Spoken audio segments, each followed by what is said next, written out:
As we move into the next portion of the service, I'm going to invite Nick to come and bring our reading.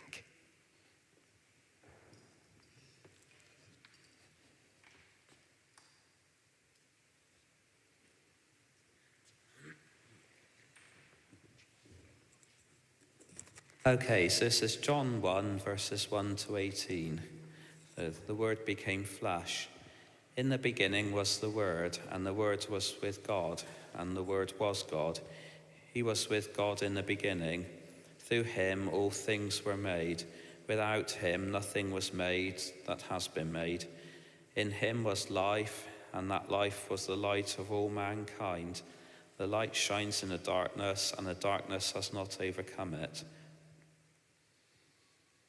There was a man sent from God whose name was John. He came as a witness to testify concerning that light, so that through him all might believe. He himself was not the light. He came only as a witness of the light. The true light that gives light to everyone was coming into the world. He was in the world, and through the world was made through him. And though the world was made through him, the world did not recognize him. He came to that which was his own, but his own did not receive him. Yet to all who did receive him, to those who believed in his name, he gave the right to become children of God, children born not of natural descent, nor of human decision or a husband's will, but born of God. The Word became flesh and made his dwelling among us. We have seen his glory, and the glory of the one and only Son, who came from the Father, full of grace and love. John testified concerning him. He cried out, saying, "This is the one I spoke about when I said, 'He who comes after me has surpassed me, because he was before me.' Out of his fullness we have all received grace in place of grace already given. For the law was given through Moses. Grace and truth came through Jesus Christ. No one has ever seen God, but the one and only Son, who is himself God and is in the closest relationship with the Father, has made him known."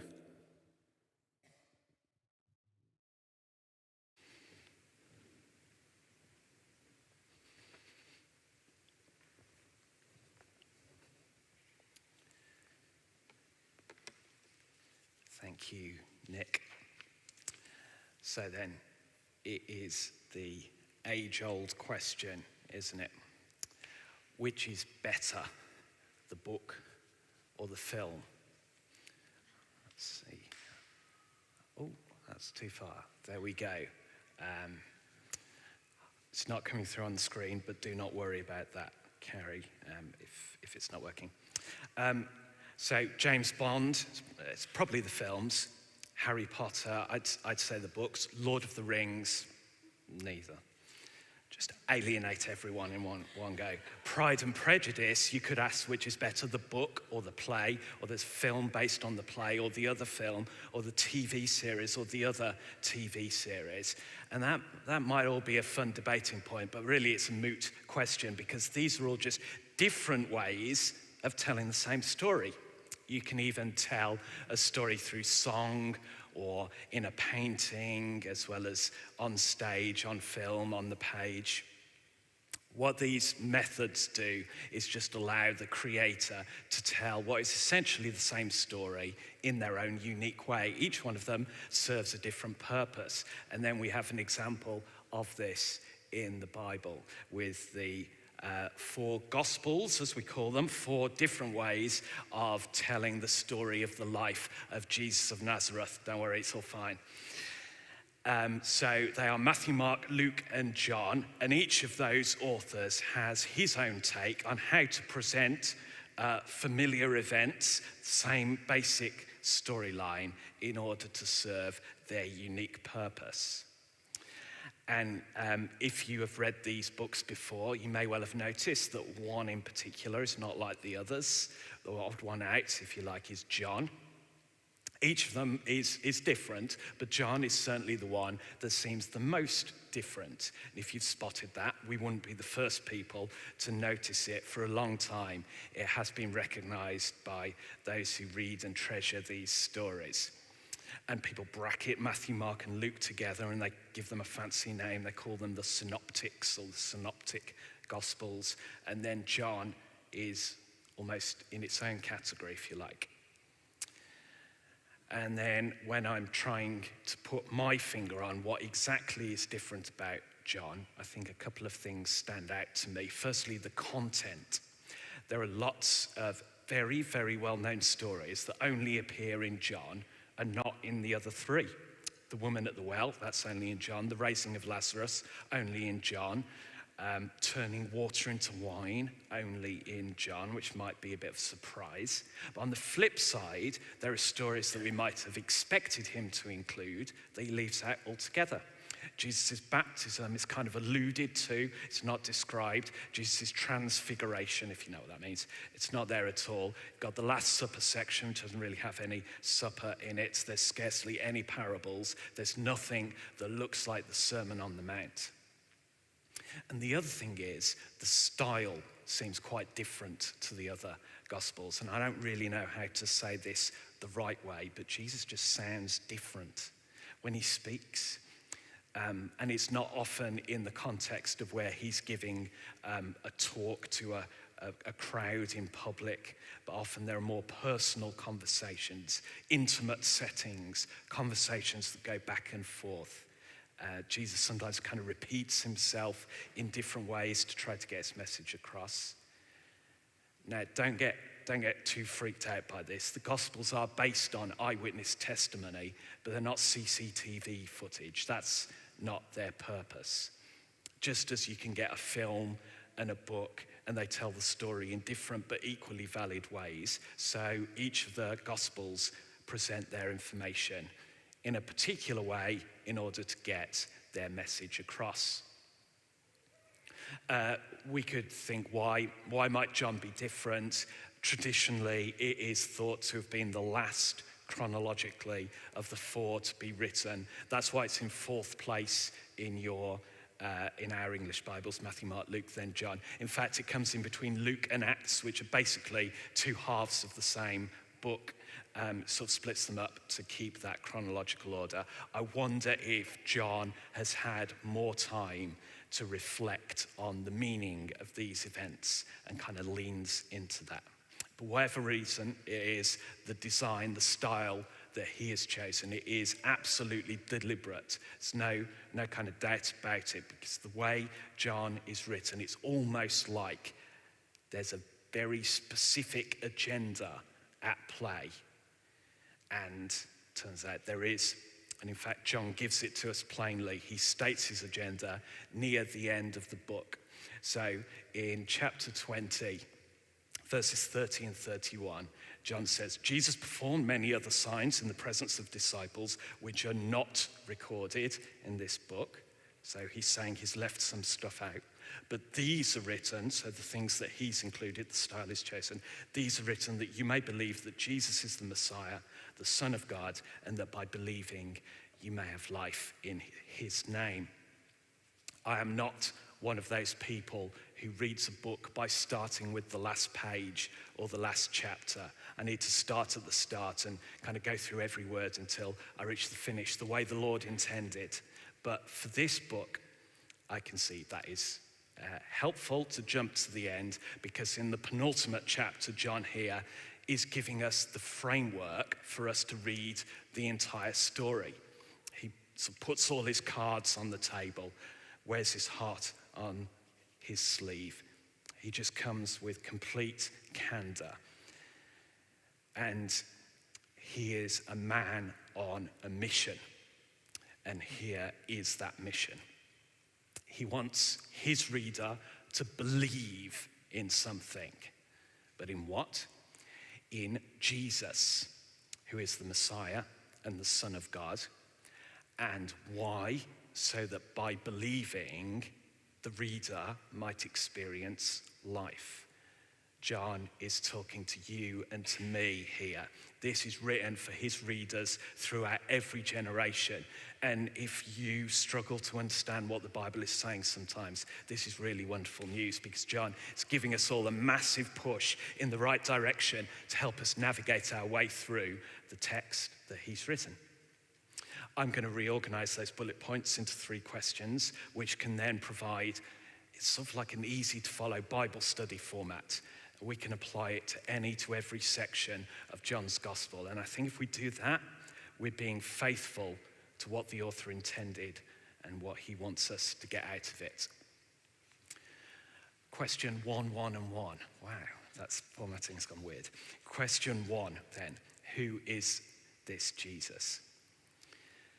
He's the Messiah, he's the Son of God. But there are loads and loads of titles and descriptions that apply to him throughout John's gospel. So without any doubt, he is the central character of the story. The whole narrative revolves around Jesus and people's reaction to him. He appears in virtually every scene of the movie. We get to know him through what he says, through what he does, but also in how John tells these stories, with a deep conviction that this isn't just any man. Jesus dominates history.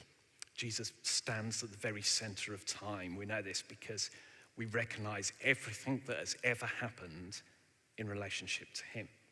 So the moon landing was 1,969 years after Jesus was born. The signing of the Magna Carta happened 1,215 years after Jesus was born. The invention of paper, it was 200 years before Jesus was born. I had to look that one up.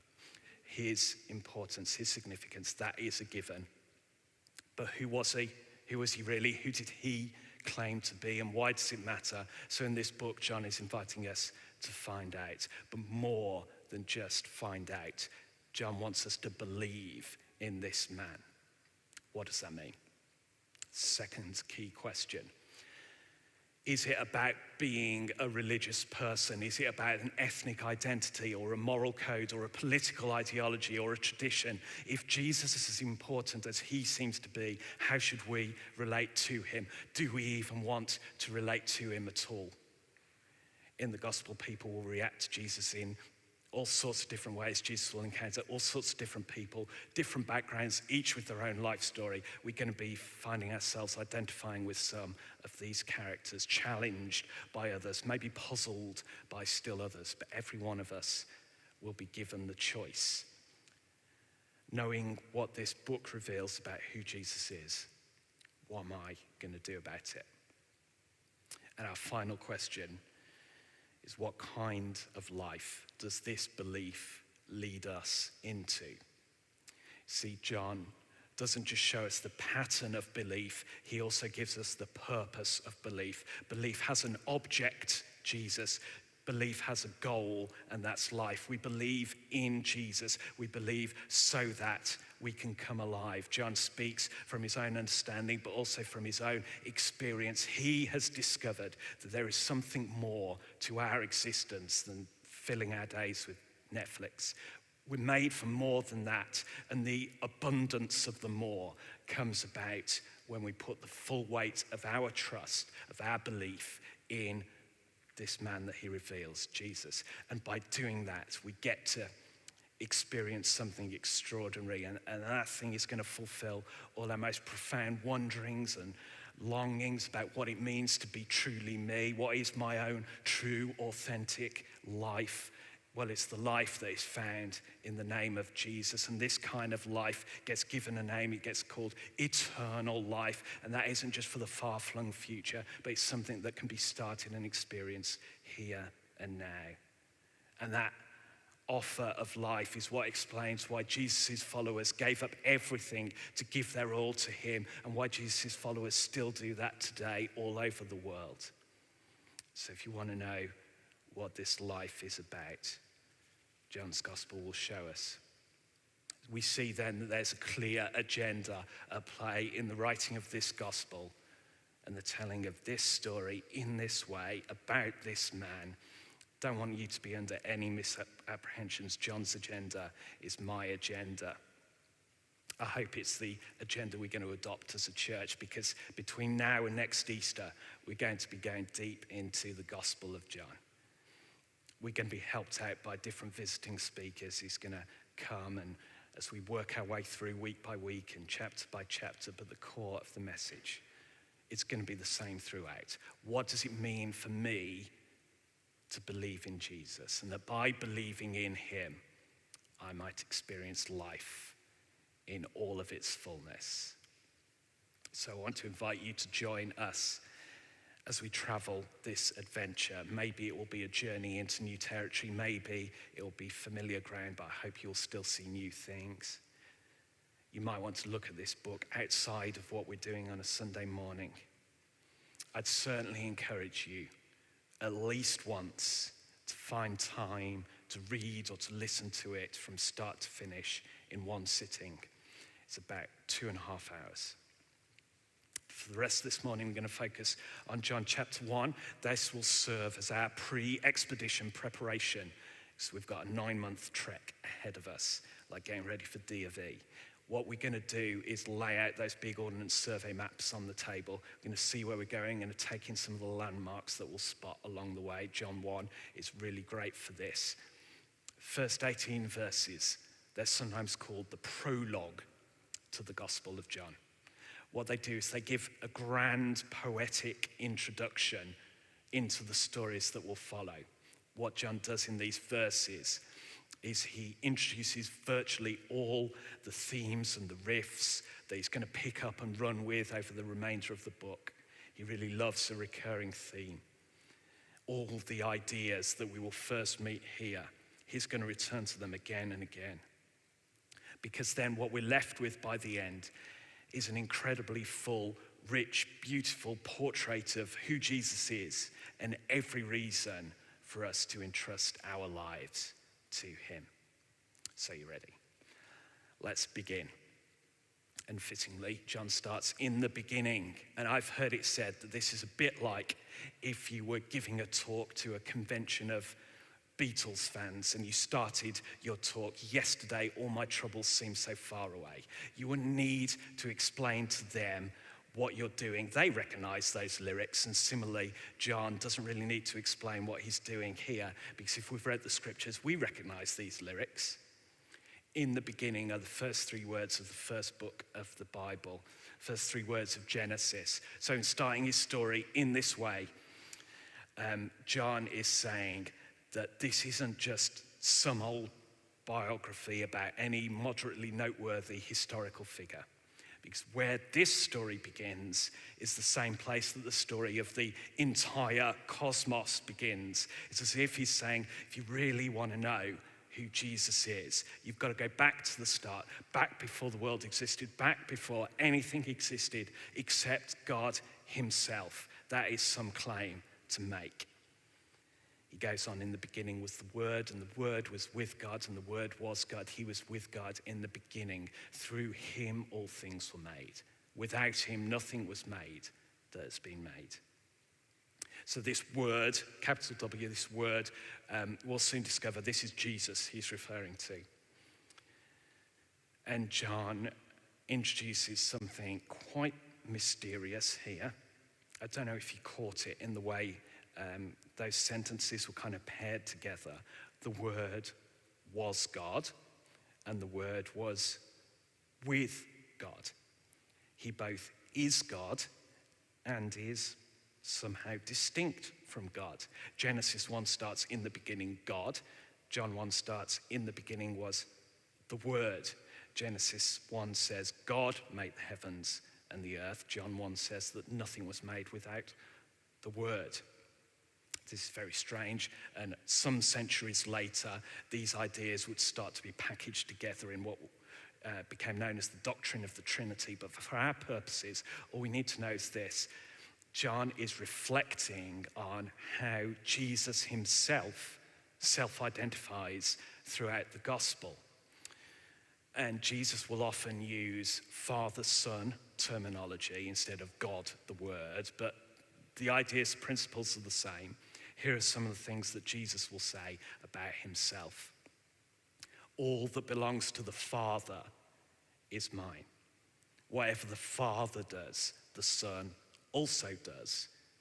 Anyone who has seen me has seen the Father. I and the Father are one. Jesus, this flesh and blood human who, like us, walks and weeps and speaks and sleeps, who is born and dies, is uniquely identified with the God of all creation, the eternal one, the supreme giver of life, the one to whom we owe our worship. And this is incendiary stuff, and in the end, it's the stuff that will get Jesus executed. His claims make that call on us in response. And our choice will be this: will we come to him as Lord, or will we kill him as a liar? And another way John sort of unpacks the same idea. He says the Word became flesh. The Word through whom the whole universe was brought into existence, through whom the whole universe was spoken into existence, like in Genesis. So it's a word that is powerful. It's a word of creativity. It's a word that will instill purpose and meaning. And this word has come close to us. He has entered our world. It's not who God is to speak creation into being and then just leave it be. He made this space for us to live alongside him, for us people to be in partnership with our Creator. And he's not in the business of abandoning his plans or his place or his people. So the Word enters the world. The Word comes as close as it's possible to come by showing up as one of us, by becoming human. And then Jesus' own words, the words of the Word, so they still carry that same creative power that they possessed from the beginning when they brought stars and planets into being. His words still calm storms and calm fears. His words still heal the sick and heal the sinner. They still amaze the doubter and raise the dead. And will we listen to him? Will we hear the words of the Word? John asks. And Jesus is not just the Word, but he's also the light, and that light is life. So just like the sun, the S-U-N, and its light is needed if any life is going to flourish on earth, so the Son, the S-O-N, and his light is needed if our human lives are going to flourish as they were intended. Jesus says he's the light, he's the source, he's the one that we need to come to for the full, abundant life that everyone desires. And in fact, his coming into the world is described like light shining into darkness. It's as if the dawn has broken at the start of a bright new day. It's as if a new hope has begun that's going to spread glorious and renewed and joyous life right across the planet. And to be apart from him is to be in darkness. But when Jesus brings his illumination into our life, it overcomes the darkness. It transforms gloomy tombs of disappointment and despair because they're no match for his light. However, his light is also a metaphor for truth. It's a light that can be embraced, or it's a light we can hide from. Those who walk in truth walk in light. They can see clearly where they're going. Those who scuttle into darkness are the ones that don't want any part of what Jesus is doing, who want to find their own path. But remaining in the dark is going to leave you lost and confused, Jesus says. We'll look more at Jesus as the light of the world when we get to chapter 9, but back to the prologue. And in verse 6, we're introduced to somebody new, confusingly, also called John. Not John, the author of the gospel, John the baptizer, and he's called a witness. Another important term we're going to run into time and again. Jesus isn't asking us to believe in him on the strength of his words alone, although they should be entirely sufficient. But he says, look at all of the evidence. Look at the testimony of witnesses. Look at what other people say who have seen and believed. In chapter 4, we'll meet a Samaritan woman who has her life transformed by an encounter with Jesus, and then goes and tells everyone she knows about it. Other times, Jesus counters opposition from the religious leaders by showing them that the prophets of their own scriptures, the prophets of old, are another kind of testimony because they were bearing witness to Jesus. He's the one who was prophesied from times past. He's the one they should have been expecting. And on top of that, in this account of Jesus' life, all of the miracles that he performs are another type of witness. They're called signs. In other words, miracles aren't there to draw attention to themselves just because they're spectacular. They point to the reality of who Jesus is. Signposts are kind of useless unless they're pointing at something else. If you're off to visit a tourist attraction, you don't pull up next to the first signpost you see, take a look around there, and then go back home. That would be to miss the purpose of your trip entirely. Now, the sign is to show you where and how to experience the real thing that you're looking for. And that's what all the witness testimony is there for. There's purpose to it so that everyone might believe. Follow the signs. Listen to the testimony. Find and enjoy the life that it's going to lead you to. Not everyone does. Some people didn't recognize or receive Jesus, it says. Some people didn't believe. But even that lack of understanding is used by the gospel author to make a point. There's often a running thread of irony where people who are supposedly educated in the scriptures accuse Jesus of being the devil. People who are the religious outsiders are the ones who recognize him as God. The blind see, while those who claim to see are the ones who are really blind. There's so much more of this stuff. Jesus is sent from the Father. There's going to be a lot of debate about where Jesus came from and why that matters, why that impacts his credibility. But he's one who is sent, and Jesus sends his Spirit on the church, and he sends his church into the world. And the world is another theme, because Jesus didn't just come for one ethnic group in particular. He came that the world would be saved through him. Jesus gives those who believe the right to become children of God, meaning that you get a completely fresh start, a new kind of birth, a birth that's from above. Life that means we belong to a new family to which Jesus himself belongs. No longer orphans, no longer alone, no longer unacceptable or unwanted, but included and welcomed and home and true new life. And Jesus is the one on whom the Spirit remains. He isn't anointed for a season or a limited purpose like kings and judges had been in the past, but now he is a human permanently empowered with the breath of life that gives life to the world. And likewise, as we remain in him, he remains in us.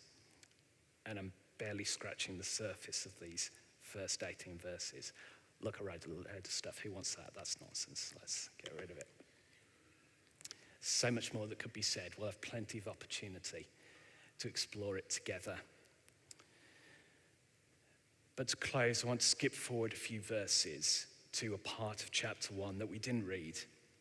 Well, what happens next? What we start to see are the first people beginning to understand something of who Jesus is.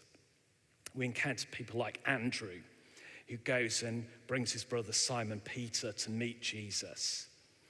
Or Philip, he goes and grabs his pal Nathaniel. Nathaniel is a bit of a skeptic.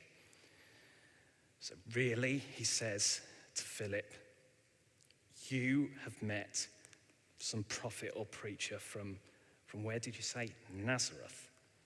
And now you're telling me that he might be the Messiah of Israel. That seems a little unlikely, don't you think? And Philip's response is this. He looks at Nathanael and says, why don't you come and see for yourself? And I don't know where you're at this morning, curious, jaded, hopeful, puzzled, disappointed, desperate, maybe skeptical, like Nathaniel. Can all this really be true? When there's so much else that we're worrying about in the world. Energy prices, your health, family member you're worried about, relationship that isn't working out.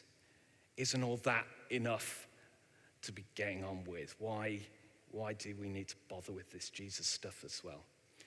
Doesn't it seem a little unlikely that this man you've just met is actually the revelation of God to us? And even if he is, how can that make any impact on what I'm going through and what I'm going to face tomorrow morning when I wake up? So all I can say is, why don't you come and see for yourself? That's the message. Come and see. Hear the testimony of the witnesses of this gospel. Tag along for the journey. Stick around for a few months and see what happens.